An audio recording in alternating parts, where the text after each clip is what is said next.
Hey, what's up, guys? We have a huge Monday night football matchup tonight between the Philadelphia Eagles and the Kansas City Chiefs. We're looking at a 45.5 point total with Kansas City as 2.5 point favorites. They're playing in Arrowhead, and we have slight weather concerns tonight with just some rain that should have minimal impact on the game, but at least we're not getting a wintry mix tonight. But the game has some key elements to it. And I think there are some key pieces of information that can help us get different in building our DraftKings Showdown lineups tonight. And we're going to want to get different because we're in a competition for $1 million up top tonight. So I'm going to dig into all the information that I think will affect the game the most, and I'll get into it after this.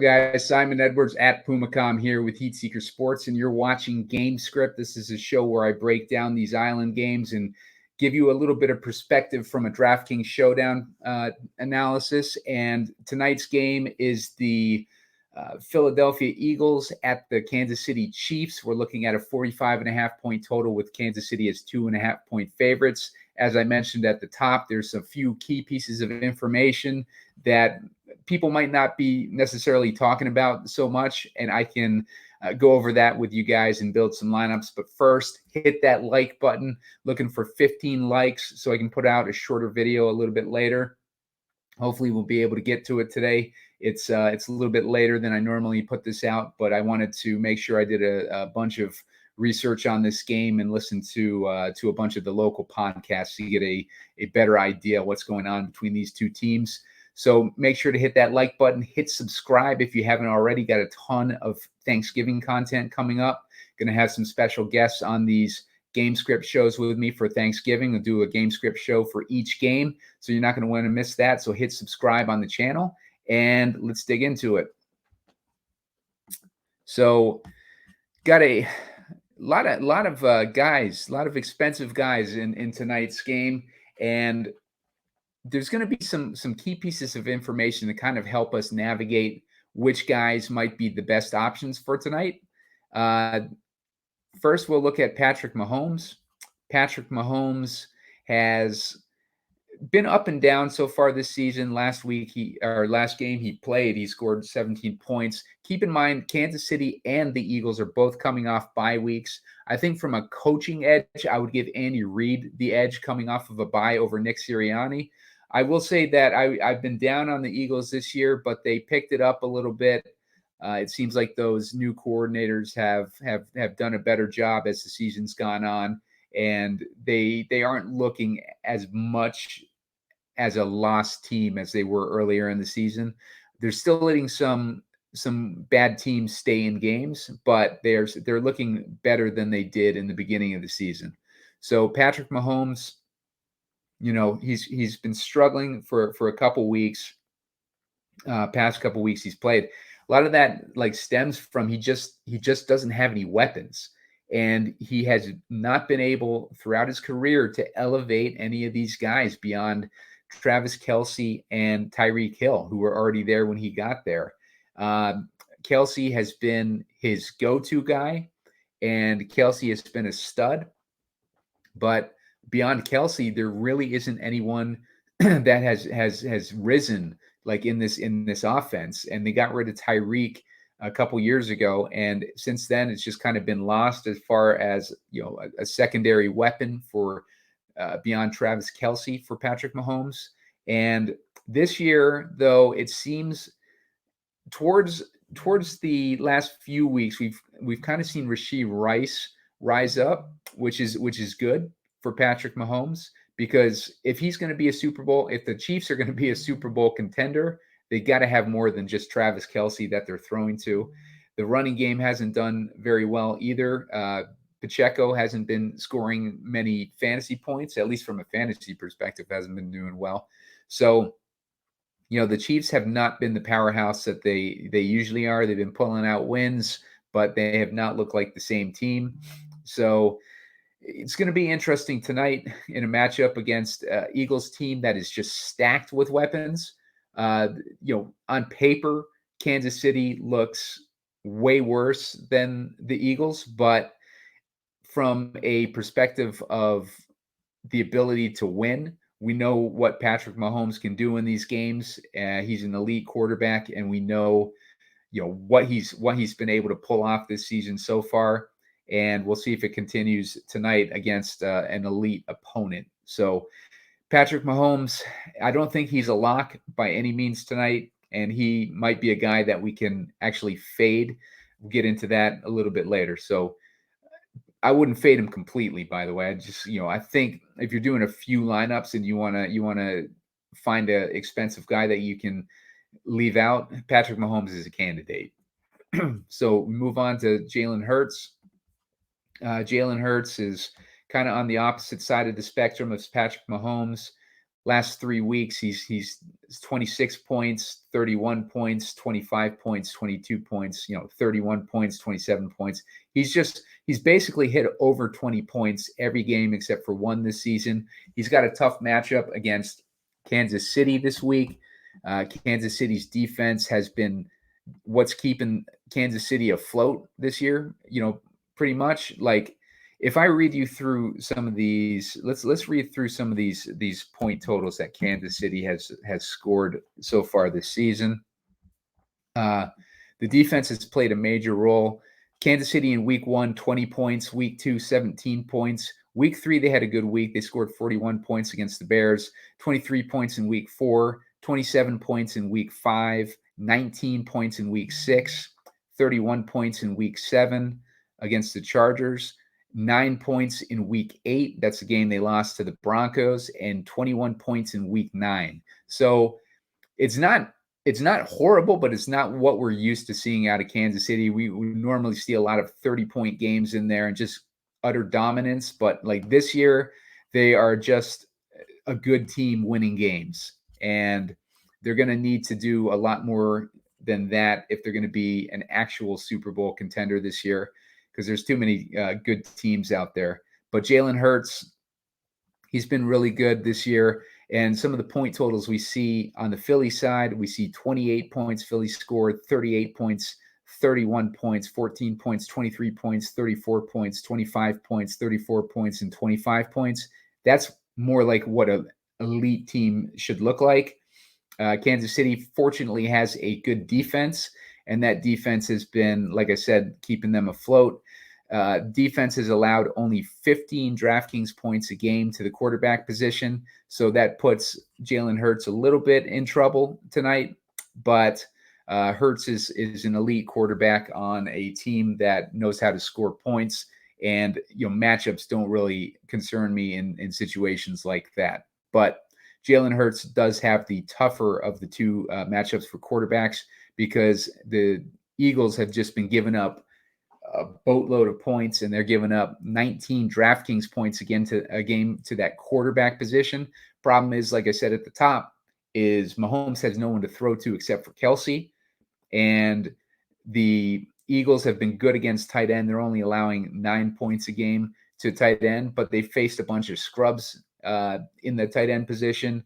I think Rich Rebar put some interesting stats in his free article. You can go see that over at Sharp Football Analysis. Make sure you read that.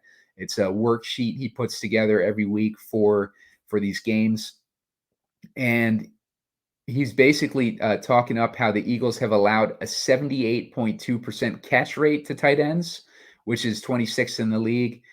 He's allowed 7.9 yards per target, which is 28th in the league, and a 9.1 touchdown rate, which is 30th to the position. So even though they faced a bunch of scrubs, they're allowing some pretty big numbers to those scrubs. So at least from a underlying analytics standpoint. So Kelce is definitely in play tonight. I would say Kelce is more in play than Mahomes. based on, maybe just our salary constraints tonight. Kelce is the cheaper of the two options, and Kelce has not done much lately either. He's got 4 points last game they played in week 9, 12 points against Denver, and then he scored, like 38 points. That's more of the Kelce we know. 24 points, 23 points, 12 points, 20 points, and 12 points. And then he's dating Taylor Swift on top of those stats. So Kelce is doing pretty good this season. He missed a couple games early in the season, or he missed at least one game, and he's been kind of hurt on and off throughout the season. But beyond that, he's been putting up good numbers, and he's coming off of a bye now, so he's going to be rested up. And he's literally, apart from Rashid Rice, the only weapon that the Chiefs have. So beyond that, we look at AJ Brown. Brown has been on a tear this year, but he's in an interesting situation. If you look at the game logs from Kansas City and their elite defense this year, there's only been a couple of wide receiver ones who have had decent games against them, but they've been able to shut down some pretty elite receivers. I'll go through the game logs on that, and this is where it starts to get interesting with these expensive guys. If we're looking for angles to kind of fade them, or to get like any type of reason to get them out of our lineup, so that we can actually put together a decent lineup without having to go scrub diving. The wide receiver ones against Kansas City: Tyreek Hill, 13.5 DraftKings points. Cortland Sutton, 10.9 DraftKings points. Keenan Allen, 9.5 DraftKings points. Sutton again, 14.6 DraftKings points. Justin Jefferson, 5.8 DraftKings points. The list goes on. Garrett Wilson, 15 DraftKings points. DJ Moore, 13 DraftKings points. And Calvin Ridley, 5.2 DraftKings points. Amon-Ra St. Brown had a decent week against them in week 1 with 19 DraftKings points. But beyond that, we're looking at a team that has been elite versus some elite wide receivers, and that puts A.J. Brown in question tonight. Kansas City plays a lot of man. A.J. Brown is the top target against man coverage, but a lot of these guys are good receivers versus man, and he's shut them. Kansas City's defense has shut them all down. So keep that in mind with A.J. Brown, and A.J. Brown is not a lock tonight based on this matchup. So Kelce, I went over. We'll go to Devonta Smith. Smith is a guy that I like this season, this week. He's running most of his he's running more of his routes from the slot than A.J. Brown is, and that is where they have been vulnerable. The Kansas City defense, they've allowed 17 DraftKings points a game to the slot position, and we got Smith running 29% of his routes from the slot, whereas Brown is only running 19% of his routes from the slot. And we also have Olamide Zaccheaus, who's running 74% of his routes from the slot. Zaccheaus could be interesting tonight, especially with Goedert, who's now on injured reserve. That's a whole other subject we can touch on here. Devonta Smith was also a big beneficiary with Goedert off the field last year when Goedert was hurt. So I like Devonta Smith, and I like him as a potential captain option. I think he is the best option on the Philadelphia receivers, just based on A.J. Brown's matchup and Devonta Smith's talent and situation right now. So I think Devonta Smith is a guy that I really like. And another guy that I really like is DeAndre Swift. And the reason I like DeAndre Swift, I was listening to one of the local podcasts that mentioned the Cam Jurgens, who's one of the offensive linemen, and they were talking up how when Cam Jurgens got hurt in about week 5, that is when the Eagles' running game went to shit, basically. And we can see that in the numbers too. If we look at the numbers from week 1 through 4, we had DeAndre Swift. In week 1, he didn't do much, but it was only he only ran the ball like one time, and I remember the coach got a lot of offensive coordinator got a lot of crap for that. Week 2 followed up with 30 DraftKings points. Week 3, 17.8 DraftKings points, and week 4, 17.9 DraftKings points. And DeAndre Swift, not only was he getting those points, but throughout the season, he has been getting a big majority of the workload, which is something that we don't normally see in that Philadelphia backfield. But this new offensive coordinator has been leaning more on a workhorse back. So week 5 is when Juergens got hurt, and we kind of see like a drop off. He had 16.8 points that week. Week 6, he had a decent week. He had 19 DraftKings points. But if we look at week 7, 10.5 DraftKings points. Week 8, 14.4 DraftKings points. Week 9, 9.4 DraftKings points. So DeAndre Swift went way down when Cam Juergens went, I believe, on IR. He got activated off of IR this week, and he will likely be active for tonight's game. And we're looking at DeAndre Swift. Now, this is something that Warren Sharp put on his Twitter page. DeAndre Swift with Juergens on the field, 6.4 yards per carry and a 65% success rate. Without Juergens on the field, 3.4 yards per carry and a 33% success rate. So that is big. And then in general, if we look at Juergens on the field, the run game has had a 57% success rate and a plus 0.13 EPA per attempt to go along with 5.4 yards per carry, versus without Juergens, they get 33% success rate, negative 0.15 EPA per attempt, and a 3.3 yards per carry for their statistics, right? So if we look at Kansas City in the matchups, Kansas City, they're giving up 20 points a game to the running back position. That has been their weak spot. If you want to call it that, it's still a very strong showing in like their defense. Like, it's a middling allowance of points to the running back position. But Eagles, who are one of the top run offenses in the league, they're going to want to get to back to that running and get that running going, especially in a matchup like tonight. So I expect DeAndre Swift to benefit from that tonight, and that is one of those key pieces of information that we can use when we're building our lineups this week. I'm going to bump up DeAndre Swift significantly in his projections tonight, just to make sure I get a significant exposure to him. Rashee Rice, we talked about it a little bit earlier. They are coming off of a bye, and he's a rookie wide receiver, and we know that offenses like to adjust coming off the bye when they have an opportunity to evaluate everything that happened prior to the bye and see what is working and what isn't working. And Andy Reid is going to be working on getting ways to get Rashee Rice more involved in this passing game and more involved in this offense in general. He's been the one bright spot out of these wide receivers, and he's probably the first guy that we've seen emerge, like with Patrick Mahomes as the quarterback, from one of these young receivers. So Rashee Rice, the last couple games, he scored about 10 points in each of those games: 17 points, 11 points, 13 points, 6 points, 11 points, and so on. So he's been the most consistent of these wide receivers on the Kansas City side.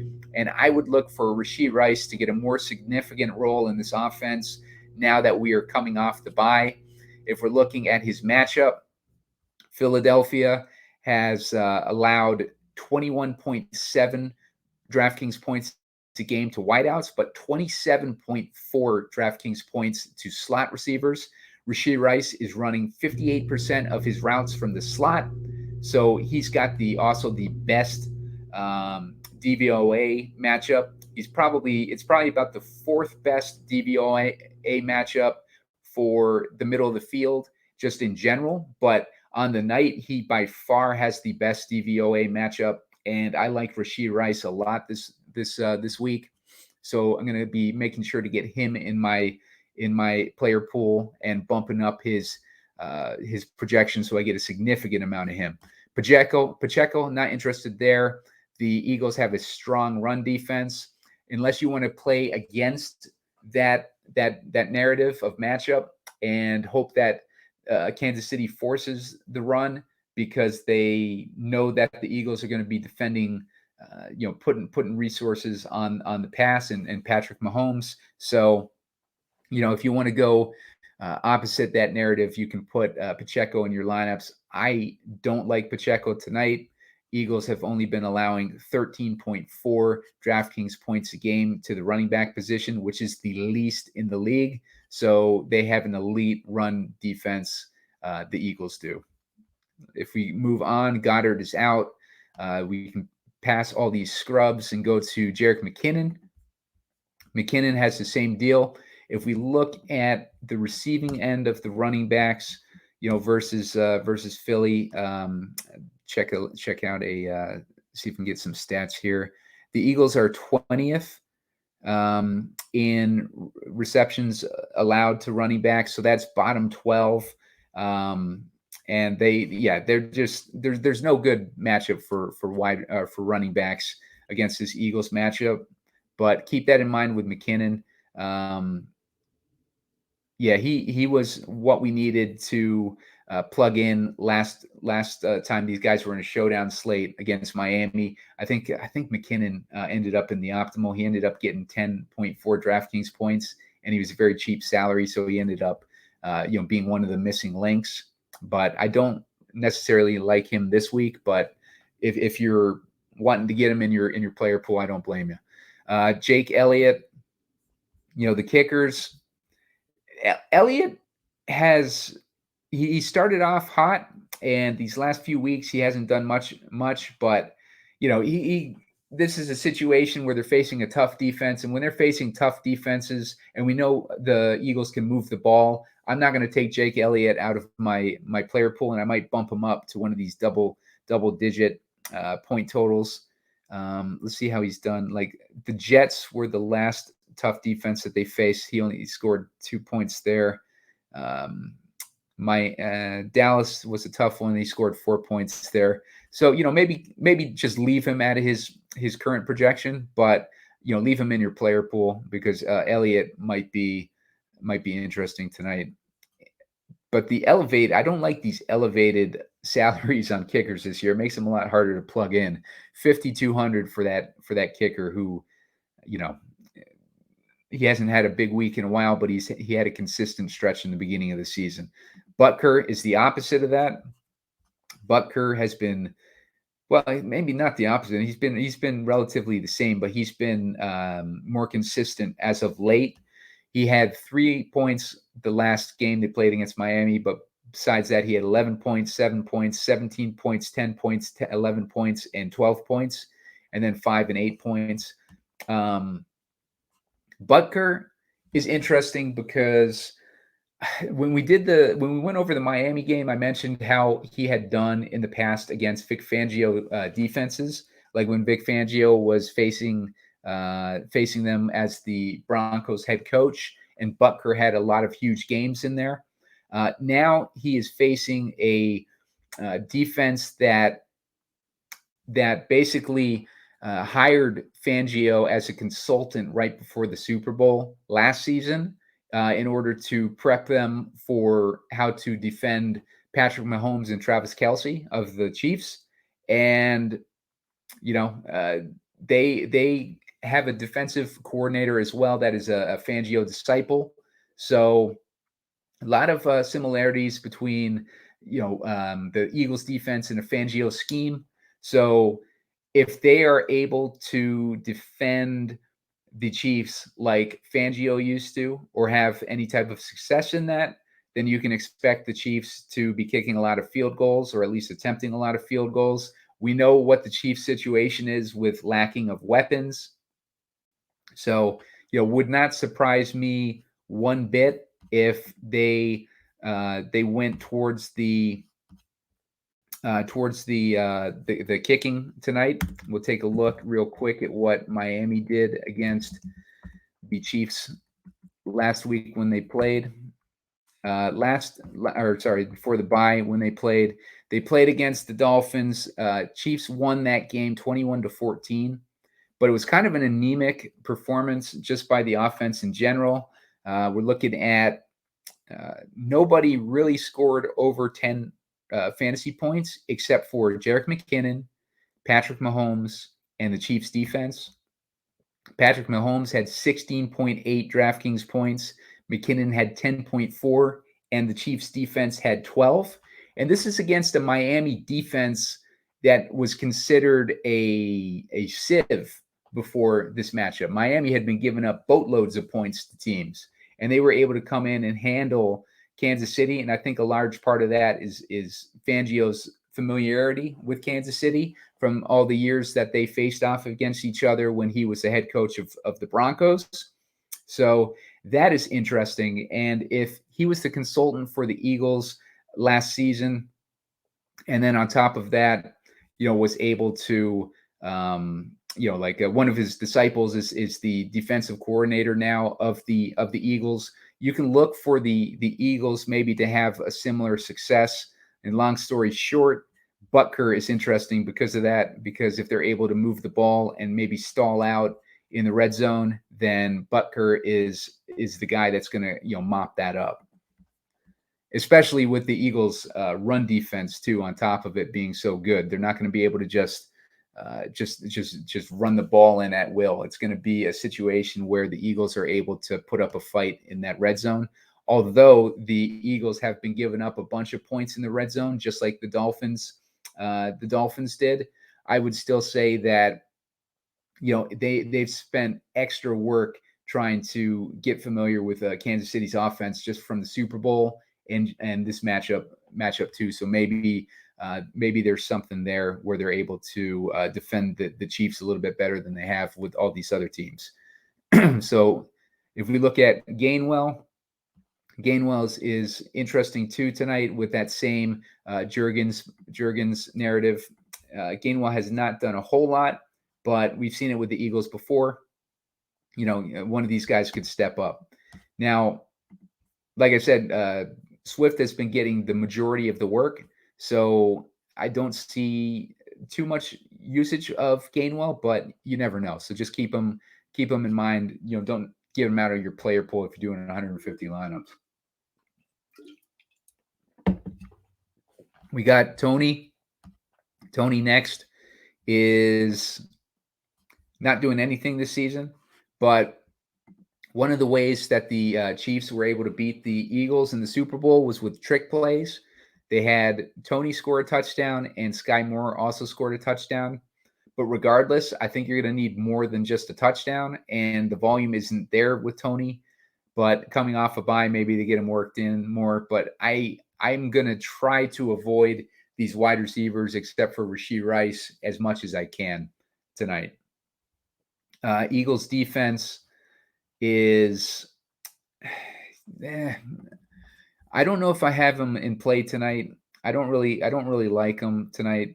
But I think if you're going to kind of build off that Fangio narrative, maybe you play a little bit of the Eagles defense in in a situation where you want to play the under and you want to play situations where the Eagles are handling the Chiefs, then the Eagles defense is in play. They are 4K this week. Chiefs defense. I like the Chiefs defense probably a little bit more, but I don't think that the Eagles have been making many mistakes. We can check and see what the defenses have been scoring against the Eagles. Cowboys D is a good D. They only scored 2 points against them. Next best D that we got, Dolphins. We just talked about them. Dolphins D scored 12 DraftKings points against the Eagles. Jets D scored 11 DraftKings points against the Eagles.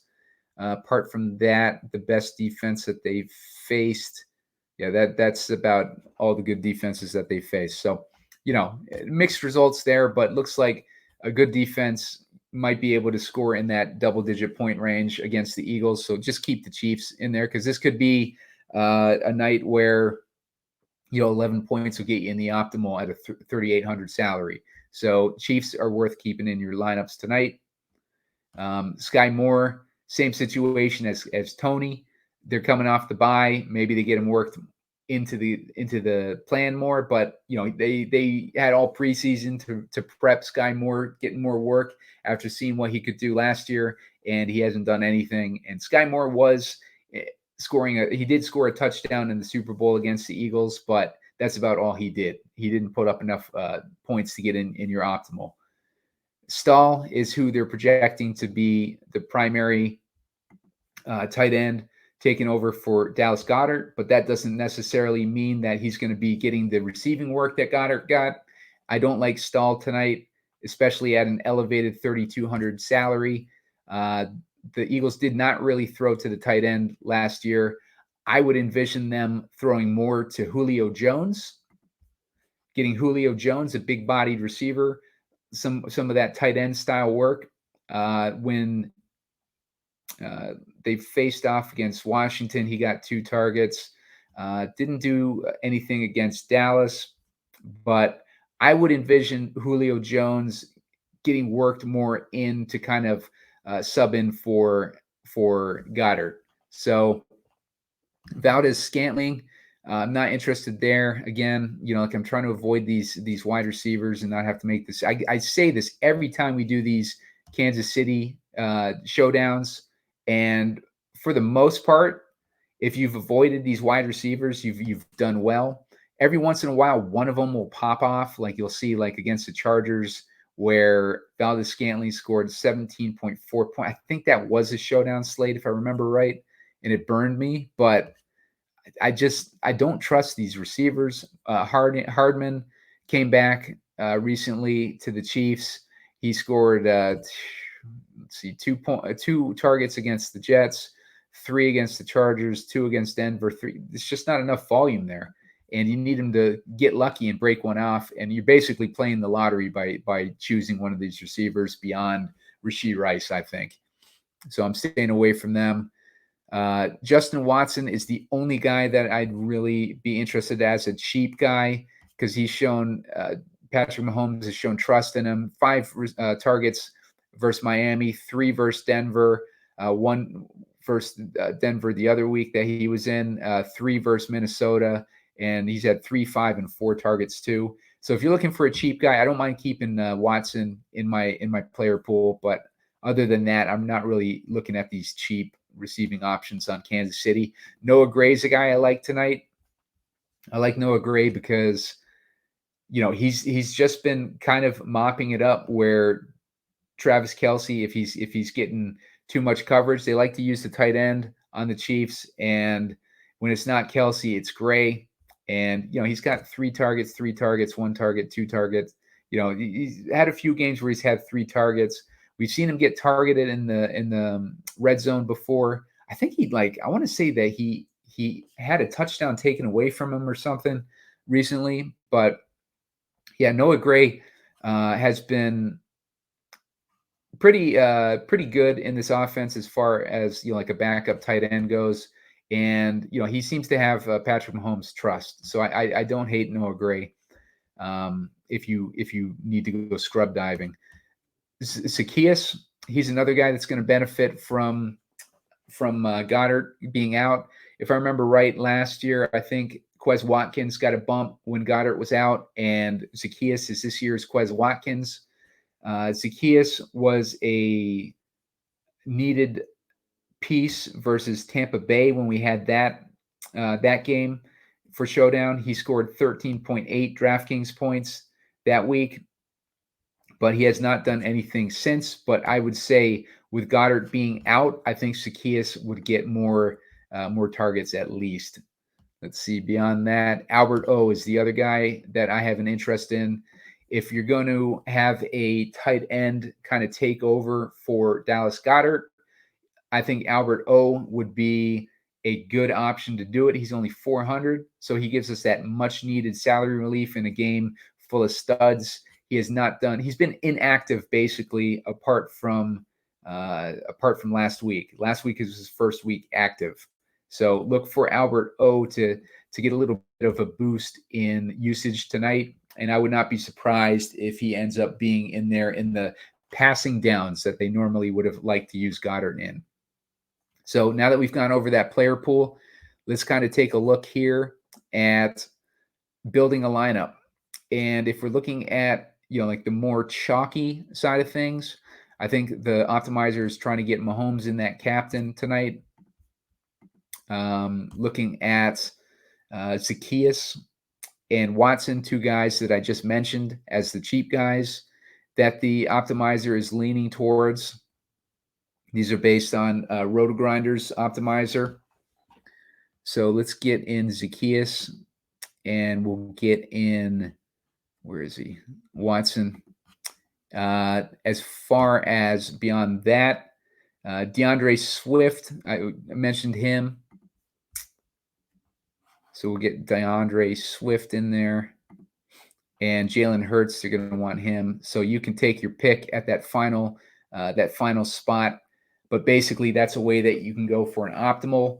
I like Zacchaeus' upside. I don't love Watson, but like I said, he's one of those cheap guys that I'll go to if I need the salary relief. And this tells a decent story. Jalen Hurts is throwing to Zacchaeus. He's having the most success with the Zacchaeus. Running routes out of that slot. Let's see how Kansas City is against slot receivers. Kansas City is, their weak spot is against the slot. They're allowing 16.8 DraftKings points a game. As I mentioned earlier, that's why I like Devonta Smith a little bit more than A.J. Brown, on top of the success that Kansas City's had against those number one wide receivers. So, definitely gives you a lot of options with this type of build. And Watson, Mahomes throwing to only one receiver. I wouldn't necessarily go that direction, but this would be a prime spot to put Kelce in as your second guy. Maybe hoping that Kelce goes off and Watson catches a deep ball or something like that, because that'll probably be the only ball he catches. Knowing these wide receivers. Okay, so if I'm building like the direction that I want to go, my three favorite captain options, I want salary relief in the captain spot, because I don't think that these top end guys have the best match.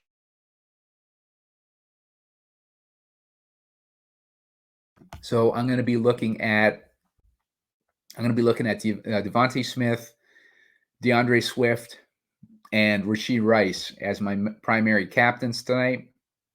If we do, let's say we do Rashee Rice, let's say that maybe Coach Reed is going to get him involved more this week after seeing what he has capable of doing in the first half of the season. I want to get Mahomes and Hurts in there. Actually, you know what? As opposed to Mahomes, I want to get Kelce in there. This will be a unique build too, like with a player pool with a million at the top. We're going to want to get a little bit different tonight. If I leave Mahomes out of this lineup with two of his receivers, then that gets us a little bit different. But I'm not giving up any upside, because I think Hurts has a lot more upside than Mahomes. And I like Smith, as I mentioned, and I like Swift, as I mentioned. That leaves us with $500. You really have to go scrub diving if you want to go this direction. But you do have like a few options down there if you wanted to go in that direction. If you wanted to take Hurts out there and put Mahomes in there, that you can't really do that, unfortunately. If you wanted to put Brown, let's see. Let's get Hurts back in there, because we need one of these quarterbacks. This isn't a night where I'm fading quarterbacks. I think if we wanted to take Kelce out of there, maybe, and if we wanted to let's put in Butker, 5,500. At least it's with Elliott. Not a direction I like to go. Let's see. Let's put Mahomes in there since we got Rice in there. We leave Hurts out. That leaves us with 10-3, 5-1 per guy. Let's say we want to put Butker in there. That would leave us with 5,300. which puts us in Gainwell, Tony, Watson territory. So you have some options if you want to kind of go that way and put Mahomes in there instead of Kelce. And like I said, like you can't really get Hurts in that direction. But I mean, you can play around with it a little bit. Those are some options to do. Like I said, like Swift, Rice, and Smith are my favorite guys. It's going to be a little bit tricky to get all the expensive guys that you want in tonight. So make sure that you're evaluating those scrubby guys, because you're going to need to figure out which of those are the best options. I like Zacchaeus. I like Noah Gray. I like Albert O. I don't like him a ton, but I like him as an option. And I like Watson. So those are the sub 4K guy. Oh, and Jones too are the sub 4K guys that I like tonight. So hopefully that helps you guys out with your player pools tonight and gives you a little bit of a vision for how to build your lineups. I'm going to get this going and post it and start building my own. So good luck, guys, and make sure to hit like on the video, subscribe to the YouTube page. You're going to have all sorts of good nuggets like I just gave you in this show for the Thanksgiving slate, for all those Thanksgiving games. Going to be doing individual game scripts for all of them, and I'll do a combo show too. So make sure you catch those, and going to have special guests on each one of those. So make sure you subscribe to the page, and I will catch you on Tuesday. I'll probably post my first one tomorrow.